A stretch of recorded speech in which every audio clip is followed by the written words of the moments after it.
This episode of Stories from the Shed is recorded out front of a live studio audience. Oh, yeah!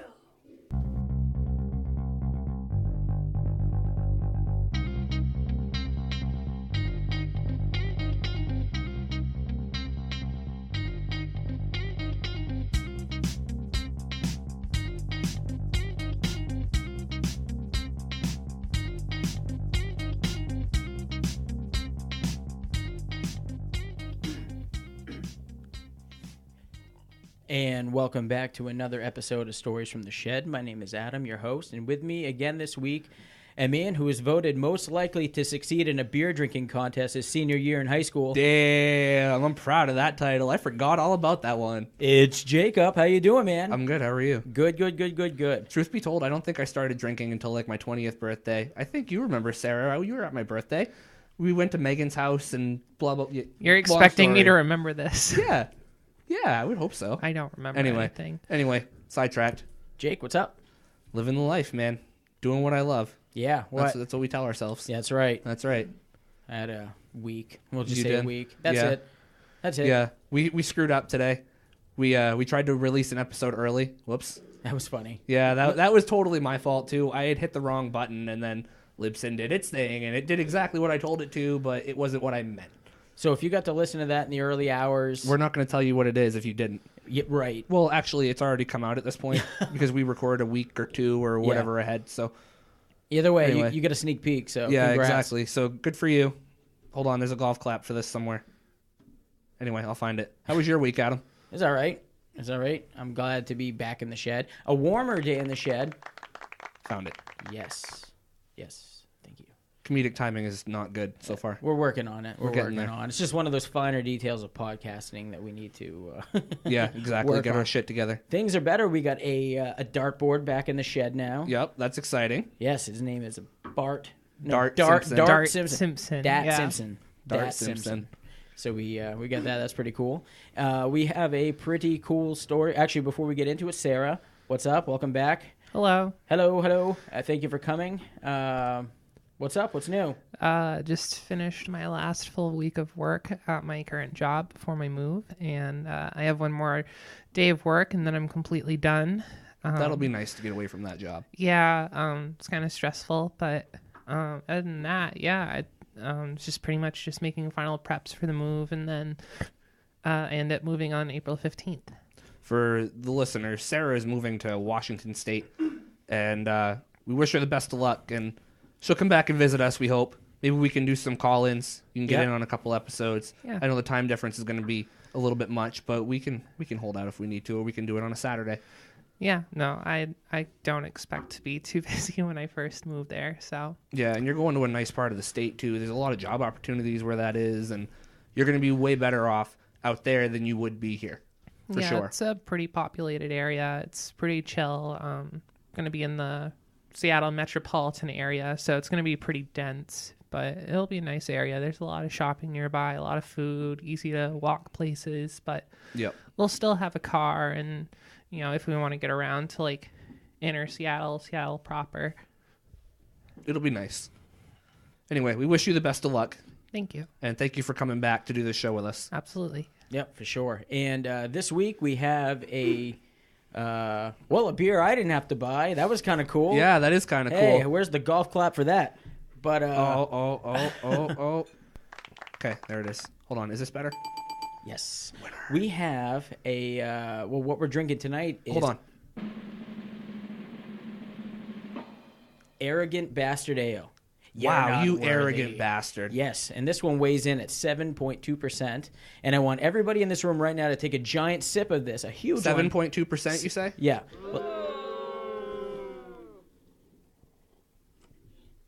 Show those beer faces. Why does that taste like cough syrup? That's why Sarah's face is just like, what the hell is this? I was the only one that didn't want to wait. I got a sneak peek on this. So. Yeah, and you weren't too impressed with it. I mean, Big it's not sips bad. away. It's not bad. But it's definitely cough syrupy. Definitely a good one if you want to get hammered on. Yeah, and the bottle that it came in, what is that, like a 20-something ounce bottle, 24? It's a big bottle. It's a pint. It's a pint. So- How many ounces is that? Be Siri. 6 fluid ounces. It feels like that. It's like that feeling where like someone accidentally hits you on the back of the neck and it pinches a nerve. So it like goes down your entire back and you get goosebumps. That's odd. It's very specific, but Yeah, it's that's such odd. a weird feeling. I don't even know how to describe the taste. It just tastes like wood. When I took a sip of this, it reminded me of that movie with Dr. Dre in it when they were drinking this. I can't remember what it was. They were drinking some shitty beer. But Colt 45. It's some kind of that kind of a thing I watched recently. I was like, yeah, that's that kind of a beer. But you know what? It does the trick. I'm gonna go out and just give this thing. We'll give it 3.75 Scully fingers. It's a step up from the shit we had last week. Yeah, that is true. I think we both gave the beer we had last week like 2, 1. I don't remember. It got me drunk, but it wasn't good. Yeah. I think you took mine halfway through it. Got you drunk. You drank one of them. Yeah, I didn't even drink one. You took it from me because we were like, "Oh, this is gross." Yeah, that's right. We switched to the Sam 76. Yeah, and even faithful. that out of a can is better than what we drank. The yes score is solid. The yes score, Yeah. Scully fingers. Yep. Solid 3. solid 3. Solid 3. Good but not great. I'm gonna give it 2.5. It's. I'll drink it. I'm not. You're not taking it from me. This is mine. Yeah, we'll finish it. But cheers to better beers. Yeah, agreed. Cheers on our plastic cups. Can we reach? Clink, It's so clink. far. There we Clink. go. There Okay, we go. good. We need a sound effect for that. Jake, what is our story of the week? What are we covering here? We're talking about a bunch of stolen paintings. Yes. Was it just paintings? Was it sculptures and other stuff too? I think there was like a vase. Yeah. Oh, okay. Yeah. But So, this Stolen artwork. this would be known, I believe, as the Boston Art Heist. The Boston Art Heist. Yes. When did yes. this happen? Oh, this happened in the early morning hours of March 18th of 1990. What had happened was a pair of two thieves that were disguised as police officers entered what is known as the Gardner Museum. I've also heard it called the Isabella Stewart Gardner. Isabella Stewart Isabella. Gardner Museum. Yes. Yes. They stole 13 works of art by world-renowned artists such as Rembrandt. And you looked up some of these paintings and such, but Vermeer, Manet, yes, and Degas. So what do we know about these artists? I mean, as far as to put it to comparison to something to... Well, Rembrandt was born in 1606 and died in 1669. He was a Dutch painter and printmaker. Johannes Vermeer was born in 1632 and died in 1675. So it sounds to me like these are all a certain period of time paintings, I guess. They're probably made all around the same time. They're certainly old, right? Oh, for sure. They're high in value. From what I gather, these are the kind of pieces you would find in places like the Louvre, or the Smithsonian. Can you tell we're super into art? Right. You know what I mean? But you know what? It's just a little background on it. The story is very interesting because these guys, they end up finding a way to run away with approximately $500 million. I would run away with $500 million if I got the opportunity. Making this story the biggest unsolved art theft in world history. So that's pretty interesting. And it's right in Boston. That's right. What's the best part. Not too far from here. Right. And what's kind of interesting is that back in those days, I'd imagine there isn't a whole lot of cameras and stuff like that. So you got to set yourself back when you listen to the story to 1990. So who wants to take it away from here? Sarah, did you want to take us off on this? Yeah, sure. So what'll basically where it starts off is that in the very early hours of March 18th, a vehicle pulled up near the side entrance of the museum. There were two men in police uniforms, and they pushed the museum buzzer. Stated that they were responding to a disturbance of some sort, and they basically were trying to be let in to see what the disturbance was. The guard on duty broke protocol, and probably not for...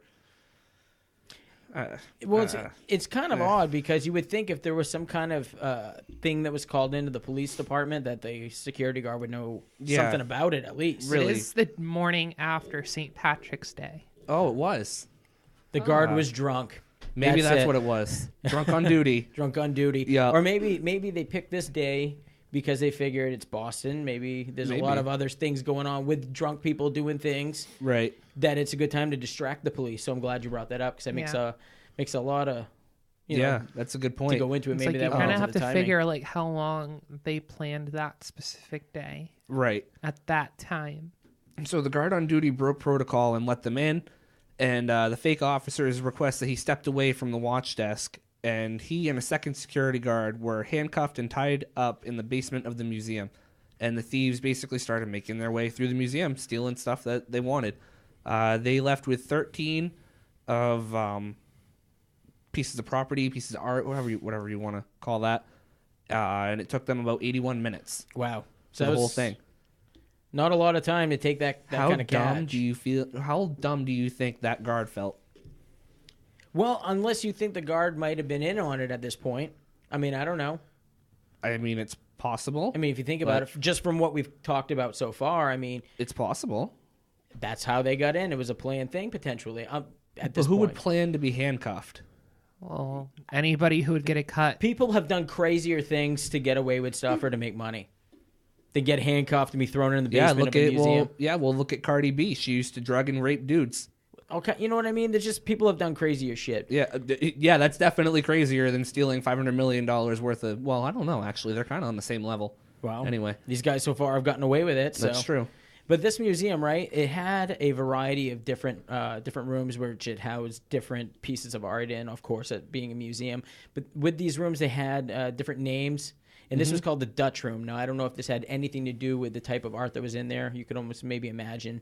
But the Dutch Room was well equipped. We're going to remember that all the rooms have a theme. They do, I believe, yeah. And this room was equipped with motion detectors, so the thieves' movements were recorded. All I picture in my head is like that stuff you see in movies where they're darting in between different grids of red lasers. That's what I envisioned the entire time that I read about this one. And this is the room where the best known works of arts were taken. The Dutch Room. I don't think there were Dutchies in there. No, probably not. Probably not the good kind. So we have to understand with the type of security that they have with motion detectors. Essentially, what would happen is that, and we'll get to like the time frame of how everything happened. Is that this wasn't necessarily an alarm system. This was just a monitoring system. Oh, so it was just like they could watch into it from like a security desk type of thing. And that guy was obviously occupied in the basement. So that would kind of make sense. That's interesting information that I didn't know. That's a pretty good point, too, to bring up.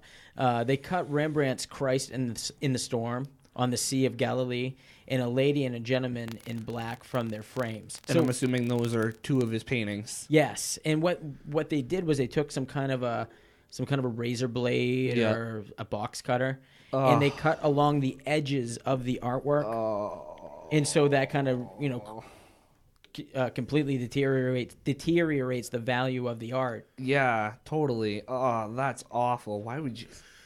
But yes and no. It's basically because they are still original prints painted by the artists themselves. They still retain that value. Of course. Well, I wonder if I would imagine there's a little bit more of the painting inside the frame. You know what I mean? Just enough to hold it, to hold it together. Yeah. But I'm sure it retains probably a good portion of its value. Anyway, I'm not an art professional again. Some of the other artworks that they stole were Vermeer's The Concert in the Flink, landscapes with an obelisk. Where do they get these crazy names? I don't know. A bunch of his stuff, right? Yep. Ancient Chinese bronze guru. Now that's the cool thing, I think, right there. A beaker. Was it a beaker from a table? It's a Chinese beaker. Yeah, what's that? A beaker. It's just a cheaper Chinese beaker. origin. A cheaper beaker. No. So It's like when you want to order Pyrex, but you get Farberware instead. You know what I mean? Yeah. Yeah. So they also took a self-portrait etching by Rembrandt from the side of a chest as well. Oh, that's kind of a cool piece. But yeah, that's kind of and when I looked this up, most of the artwork was the ones that we just mentioned. So that's where the greater value came in. But that wasn't the only room that they hit, Jake. Nope, they hit the short gallery and the blue room, and in the blue room everything is blue. And don't go in there if you're happy. You better not go in there if you're happy. Yeah, right. That is not allowed. Or if you like the color red. Yeah, no, that's not a thing. In the short gallery, on the same floor as the Dutch room, 5 Degas drawings and a bronze eagle finial? What the hell is that? I don't know, but I saw tortellini and I'm getting hungry. I think Yeah, that's Tortoni. Either way, there was 5 Degas drawings and a bronze eagle that was stolen. Monet's Chez Tortoni was I can't say these things. Dude, I it's am not tortellini, French. dude. No, it's fucking Italian. Yeah, Chez Tortoni. Yeah, whatever. It sounds French to me. It's the same shit. That was taken from the Blue Room. The thieves departed at 2:45 a.m. after making 2 separate trips to their car with the artwork. The guards remained handcuffed until police arrived at 8:15. Okay, And this is so what now I that was this referring to earlier, because it was motion detection, not necessarily an alarm system. Because why in the hell would it take police almost 6 hours to respond? That's a good question. Yeah. See, now what got me about this was, can you scroll back up just a little bit? There we go. So they're making separate trips to their car with the artwork. So these guys are tied up, and I'm just imagining them casually walking out with like a stack of paintings. I mean, like, no problems here. Just I'm gonna go put these in my wagon and drive away. And what I'm imagining is they're rolled up like maps because they were cut free from the Yeah, frames. because they're on. yeah, Yeah, that's a they're good on. point. They're not on stretched canvas anymore because they were cut off. Yeah.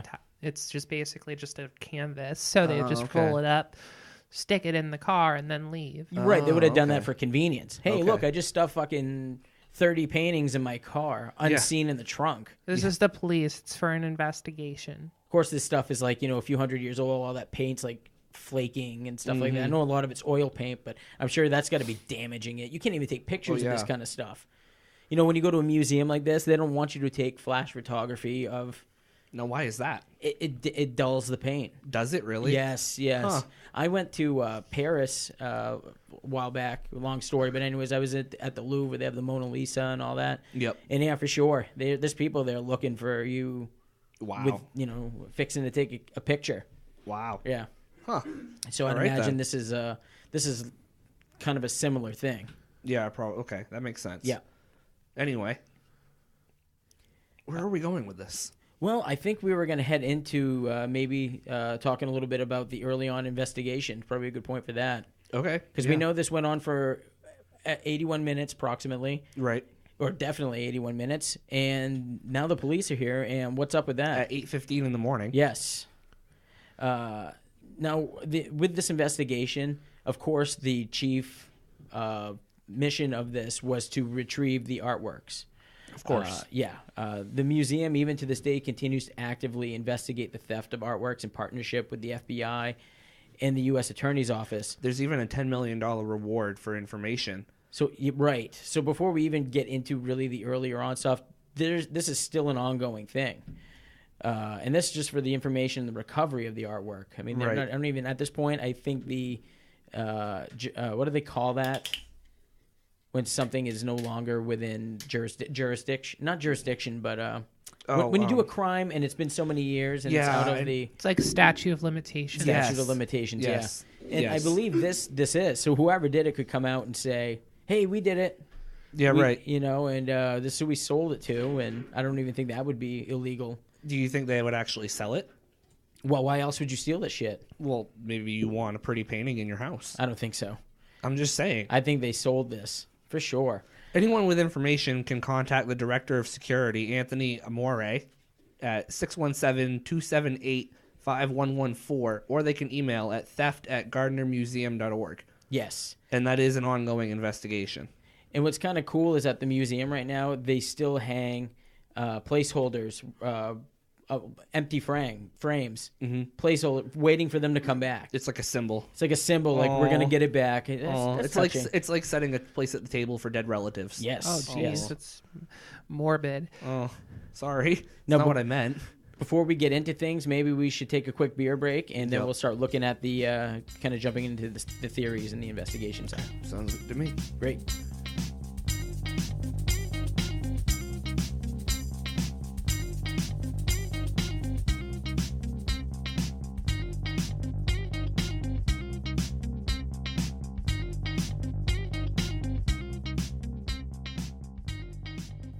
And we're back from that beer break. You want to open the beer that you were so enthusiastic to open? I just wanted our lovely listeners who are on their way driving to work today. Maybe they're in New York City in the subway. Probably not listening to this too well unless they downloaded it. Maybe they're probably out not. on the prairie of Montana. Or maybe they're sitting in LA traffic, wondering how come it takes them 45 minutes to go 2.5 miles down the fucking road. But I want you people to know that the Shed is thinking about you right now. We are. And this beer, everybody,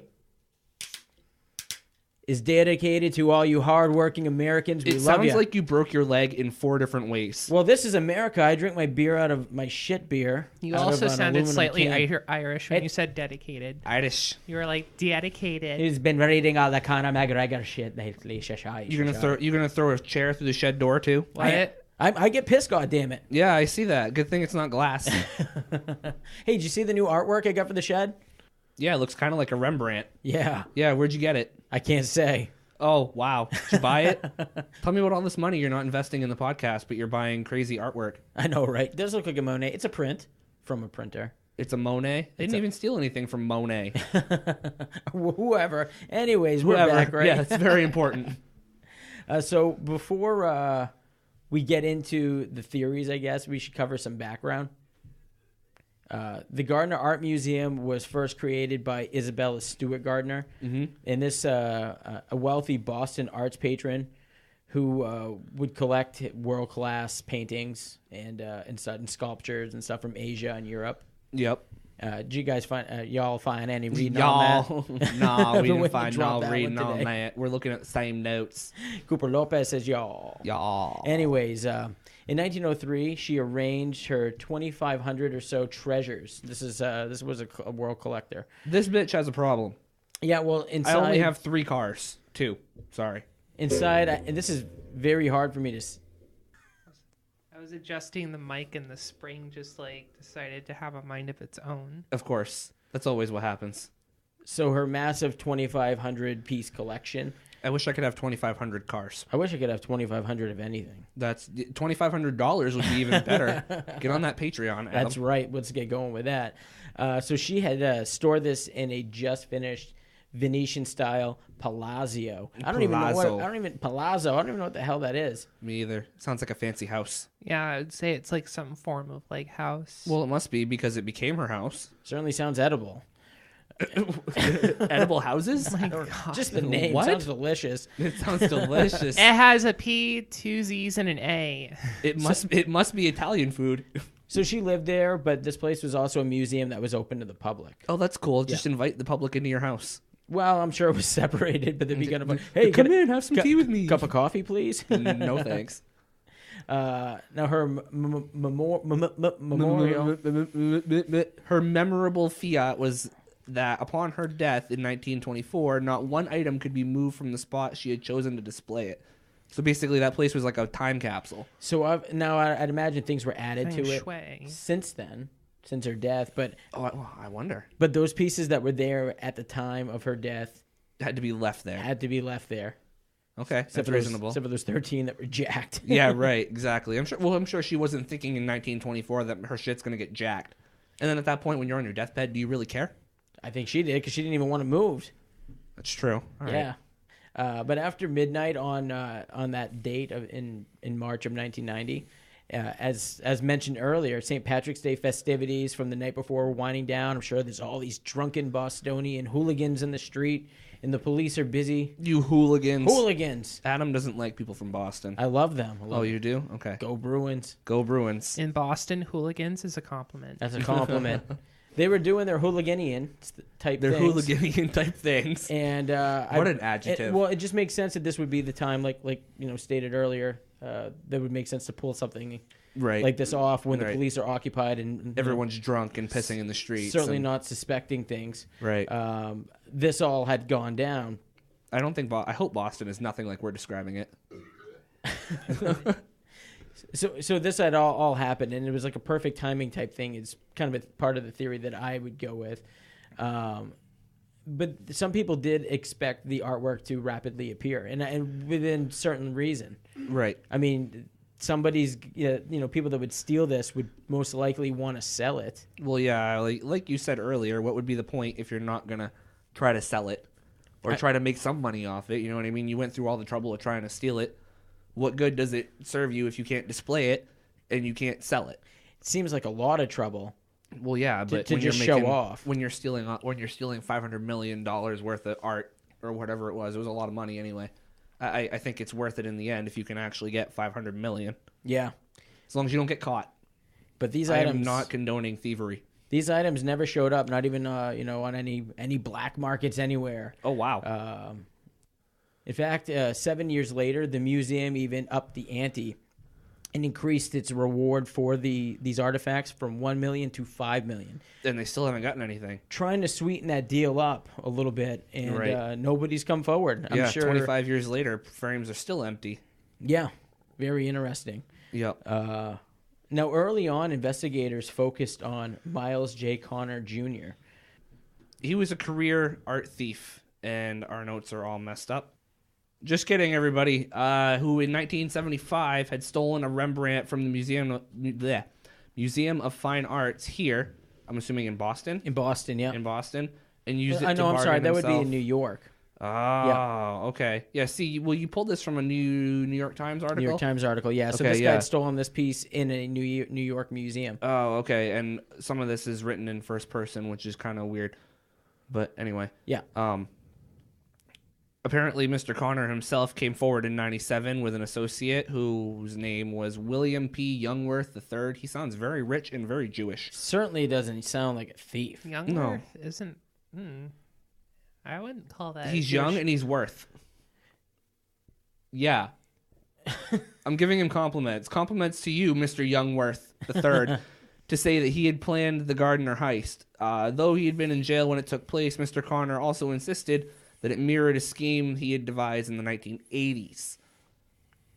So he's been thinking about it for a while. Yeah, I mean, this seems like it would be something that would take a number of years to plan. Well, maybe he was working with other people who carried it out after he went to jail. I'd imagine it must be like some kind of a ring of like art thieves. Yeah, like just It's this very like possible. secret society of just like art thieves around the world. Like, you could make a movie off that.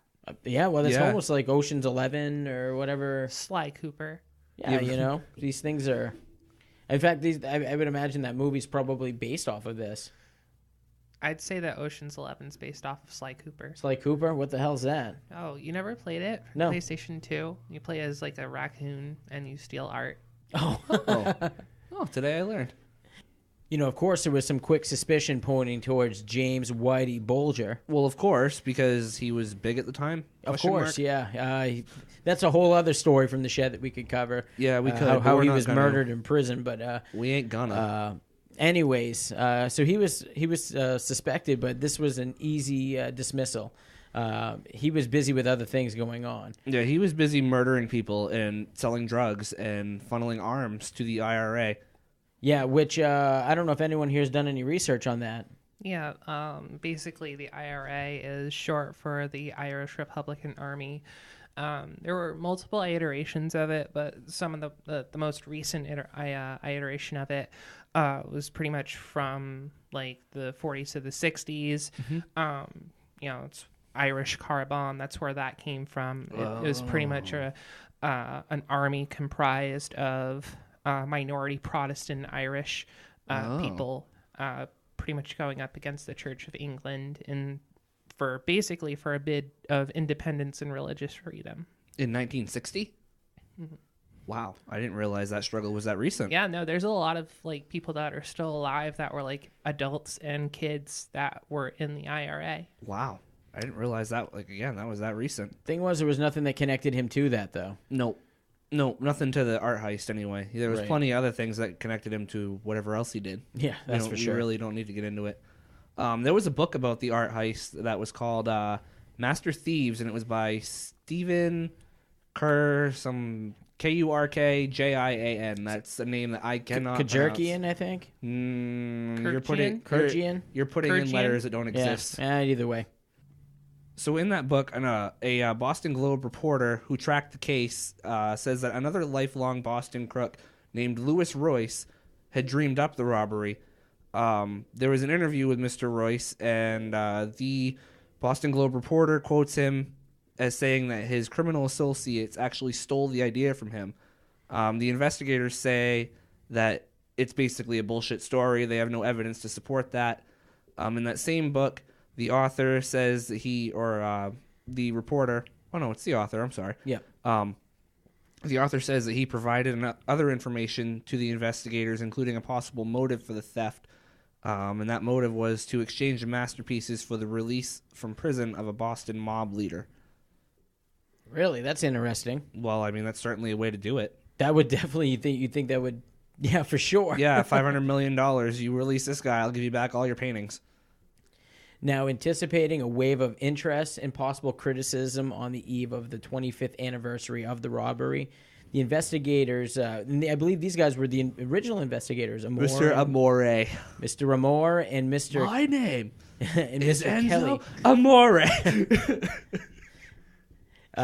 They started to release. How you doing? They started to bring this case back into light. They were showing more information and stuff, getting more publications out in that area to try to spark some kind of interest. Yeah, but nothing really came of that. The efficacy. That's a big word. Sorry. Of their efforts remain unclear. Mr. Amore, who was hired by... I want to know what his first name is. The Gardner in 2005, and Mr. Kelly, who had his own museum identification badge, have spent a decade sharing tips and chasing leads. In one peculiar instance, they said they approached the producers of the television show Monk. I've never actually seen that show. Oh, come on, Tony Shalhoub is great. I've never seen it, ever. I've heard of it. In the mid-2000s, because a tipster spotted a painting that looked like the concert in the background of a scene. That must be a painting from one of the artists that they stole from? Yeah, that's pretty interesting, huh? Could you imagine if that somehow would have showed up on the set of a filming of a show? But let's be realistic. It was probably a copy and a prop. Oh, of course, that's what it was. It did, yeah. The painting turned out to be used, and basically it was just used as a prop. It wasn't the authentic copy of it. Oh, that would be cool if they had found it, though. You know what's kind of crazy is that they haven't really come up with any other theories. In fact, their most current theories date all the way to 1997. Oh, wow. Yeah. When informants told the FBI that they had heard of a mid-level mob associate, she sounds like a video game thing. Yeah. And garage supervisor from Quincy, Mass., Carmelo Merlino, talking about the trading of the stolen art in relation to the $5 million reward. But I mean, maybe he's got it in the back of his body shop. Yeah, right. Now, in 1998, the FBI, as part of a sting, arrested Mr. Merlino and some associates on their way to an armored car depot and They were carrying heavy weapons, including grenades. Those are pretty light. This is some Grand Theft Auto shit here. Yeah, really. No, investigators said that they promised them leniency if he helped them to find the art, but he denied knowing anything about its whereabouts. And of course. And to be honest, I mean, this guy, if he knew something with having grenades and all that shit, he probably would have been better off to say something. Well, I mean, if I don't know the ethnicity of the person, but if it was an Italian mobster, they're obligated by blood oath not to actually say anything. Yeah, well, Merlino, we'll let you take your guess. Chances are they could be something to do with it. Maybe not though. Probably not. Yeah. A couple years later, the two lawyers had their attention drawn to two associates of Mr. Merlino, George A. Reisfelder and Leonard Demuzio? I can't really read that. Call him Mr. D. Mr. D was shot to death in 1991, but he was a skillful burglar who had long been involved in the Merlino gang. Investigators say that Mr. Reisfelder, who died of a drug overdose the same year, owned a 1986 red Dodge Daytona. Ew. It's kind of a cool car. Ew. The same model of car that several witnesses have said they spotted idling outside the Gardner Museum on the night of the break-in. Ew. I would say it's probably a common car, though. I mean, I don't know if you can really... It's a Chrysler product. Right. So to say, oh, this is the car, I mean, I think that's kind of a... I can't believe those words came out of my mouth. But you know what I mean, though? Blech. Anyway. It's interesting to speculate on when they died. If you scroll up a little bit, it looks like they were both dead within the year. after it happened. Yeah. Yeah. And the article says apparent drug overdose. That's Apparent. just what they say. Yeah. Yeah. Yeah. That's a So good it sounds point. like even that's speculative. Right. What kind of overdose? Like a Todd Skinner overdose? Yeah, right. You know well, what I that's mean? that's just it. But Right. anyways, that's a good point. But also, I mean, hey, the guy's got a Dodge Daytona, whatever. Yeah, I don't think that means anything, right? I'm not a big fan of Chrysler products, but we can move on now. Well, anyways, I'm just saying, I've got a Jeep. You might see a Jeep at the scene of a crime. Doesn't I mean would it's my advise you Jeep. to trade your Jeep in tomorrow. Or like a But you know what I Toyota. mean? Anyways, we're getting way off. here. Yes, we are. So, Jake, where are we at? Good question. You tell me. You're controlling the notes. 2 members of the Reisfelder family have also said that they saw the stolen artwork in his apartment about 3 months after the robbery. Okay, so that's kind of interesting. interesting. The investigators call it a confirmed sighting, so they must have testified, or they must have gone to the police afterward and been like, "Hey, I saw this." That's a super ballsy move to hang that up in your apartment. Yeah, especially after just stealing it, and it's a $5 million painting. Yeah, You know what I mean? very interesting. Well, it is weird flex, but okay. Yeah, crazy. Now, investigators said they believe that they had a second sighting. Oh wow! Yes. Another one? Yeah, sighting of one of the stolen items that was said not to have encountered the warehouse. Now, this warehouse is where see there's this theory, okay, that we kind of barely brushed on it, but the idea was that these items were stolen and maybe brought to a warehouse in New York, but there's no real evidence to prove that, other than the fact that they're saying, well, it's these Italian mob members, or and probably associating with these ones in New York. Where else would you store them? Yeah, You know what right. I mean? But if you're going to go with that theory, this would have been one of those items that was not seen there by somebody who said they saw these items in the New York warehouse. So where was the second sighting then? If it wasn't at this warehouse, Well, that's kind of is the second sighting even confirmed? It doesn't look like it. I don't think so. Okay, so there's only one sighting. I guess one confirmed sighting. Right. Anyway, that's true. That's a good point, because unless it's totally confirmed, you can't really totally count it. yeah, right. So basically, 25 years later, they still don't have this art. They're still trying to find it. There's a couple sightings of it, but no one really knows where it is at this point. There's even been rumors that it was even sold to somebody up in Maine, up in Portland. It's a weird place to sell it.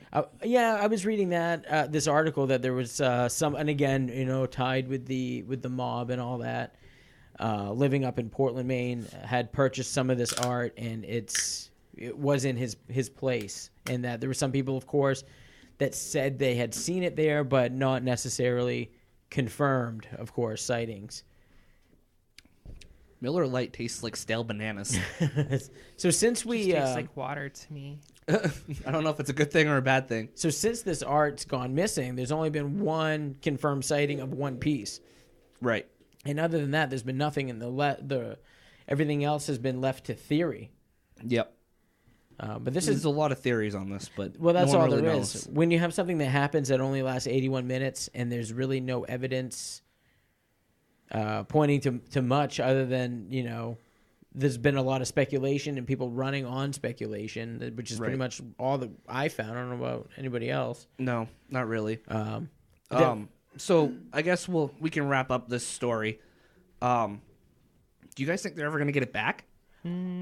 Because it's been 25 years now. If they were going to get it back, I feel like they probably would have at this point. I think it's going to take someone, either the person who has them or someone who knows where they are dying for it to come out. This is definitely the perfect crime. Yeah. Oh, for sure.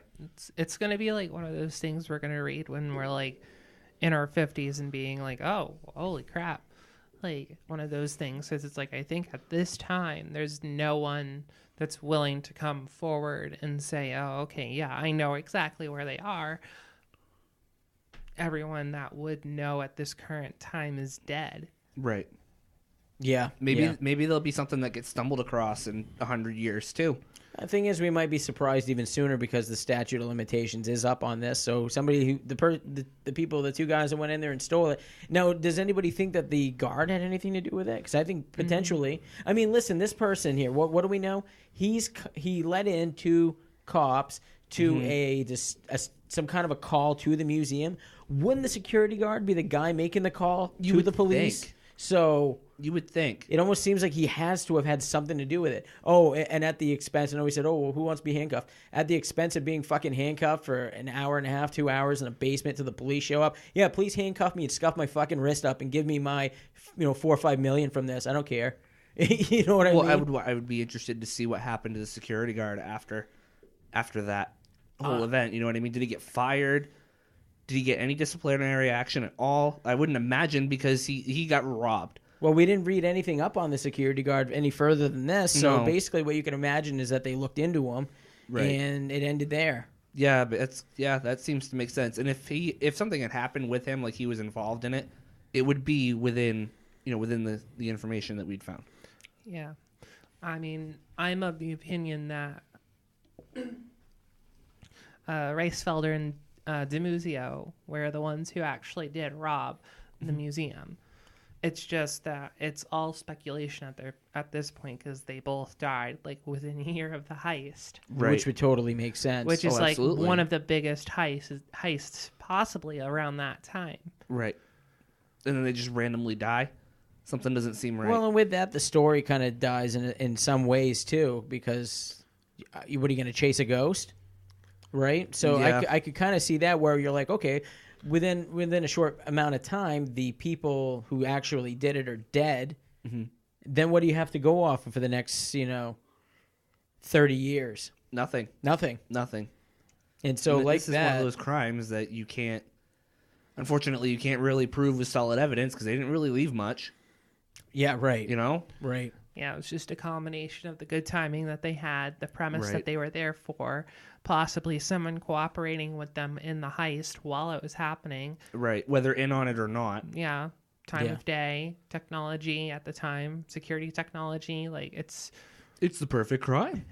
time of day, circumstance worked really well for whoever did this. No, Right. I think they definitely planned it out. It took a period of time. I think they aligned everything, time of day, the time of the holiday. This is a big holiday in Boston. Right. It just was a perfect time. Yep, this is the time. This is when we're going to do this. Boom. And they did it in such a quick amount of time, and it's a done deal, and it was a perfect art heist. It And was it's like- very well thought out. You kind of have to wonder who scoped out the museum beforehand, and if these two ever were actually recorded unknowingly.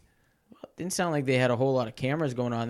We've heard talk of motion sensors. We have heard really nothing Right. about cameras. But they're so. Right. but they're still being recorded. If you go up towards the beginning, it says that their actions were recorded. Right. Right, but there was People's- nothing that would alarm police, which is kind of, I would think, old technology at this point. Right. I mean, they have motion sensing technology, but it's Right. likely that they didn't have like a state of the art security I system. think it was Right. like, as far as like recorded, it was probably like on a monitor out front of the Yeah, security. right. And this stuff is held for like 24 hours or 6 Yeah. hours. In this case, I bet you it was even less, because this went on and how much from the time these guys were in there and then to the time the police showed up, how much time had elapsed? about 81 minutes. Well, No, when no. the time they showed up? almost yeah. Oh, about God. 5.5 5.5 Yeah, hours. a long So this time. stuff probably holds for, the recordings are probably good for an hour or so. It's possible. Unless you hit something to cut it, and Right. who would have done that? The guy tied up in the basement. Yeah, exactly. That's true, because they tied his ass up. So that would explain why there's no like video of any of this. And Right. It's easy to get away with it. yeah, right. You wouldn't get away with this Seemingly. nowadays. Oh, God, no, because they'd be dumb enough to bring their iPhones in with them. Yeah, right. You know? Taking selfies and shit on the Yeah, way out. exactly. Let me grab my selfie stick. Well, I think this was definitely an interesting story. I mean, it was a step away from some of our crazier stuff, but more or less, it was still a cool crime story. Something. Yeah, right? The perfect art The heist. perfect art heist, high dollar, and I'm hoping to find one of these things at a yard sale or something. Yeah, $5. It'd be kind of cool. $5. $5. Go sell it. Call up. What's that? Isn't there a TV show that does that There's shit? a Pawn Stars. Yeah. Pawn right. Stars. Yeah. So, any other ideas on this before we? Anything? No, I'm pretty much. I've stated my opinion on the matter. Yeah. I'm good. All I got to add now is, I love the emails that people are sending, getting a lot of really good ideas. Oh. Thank you. Send some beer ideas. We're looking for your beer opinions. Send us pictures of you drinking your favorite beer, and we will get that and feature it on the show. And that's all I got to say about that. Are we going to frame them? No, but we're going to just try different beers. If people have beers that they like, make the suggestions. We'll try to get them. We'll try to, You know what goes good with beer? You should put like a map up on one of the walls of the shed. Anyway, map. Yeah, you should put a map up on the wall of the shed, and you should just put pins of people who've sent you pictures of them drinking beer. Yeah, we could do that. Help us build a shed collage with That you would drinking be your cool. favorite beers. I agree. That's a great idea. For sure. So where are we at? Should we go over social media? We can. Let me pull up social media. Here we go. I need the Jeopardy music. I don't know if that's copyrighted or not, but we'll find out. Okay, social media. Facebook, Stories from the Shed. Instagram, Stories from the Shed Podcast. YouTube, Stories from the Shed Podcast. Twitter, you want to do it in your Russian accent? That's so great. Stories from Shed. Stories from Shed. And I hate Twitter. I'm just saying. Gmail. That's where I look the most. I pay more attention to the email than anything else. Send us some email, guys. sftspodcast@gmail.com. Yes, thank you for listening. Thank you for coming on again. Not a problem. Thank you for coming back. Yeah. Yes. Subscribe, tell a friend. Thank you. Bye-bye.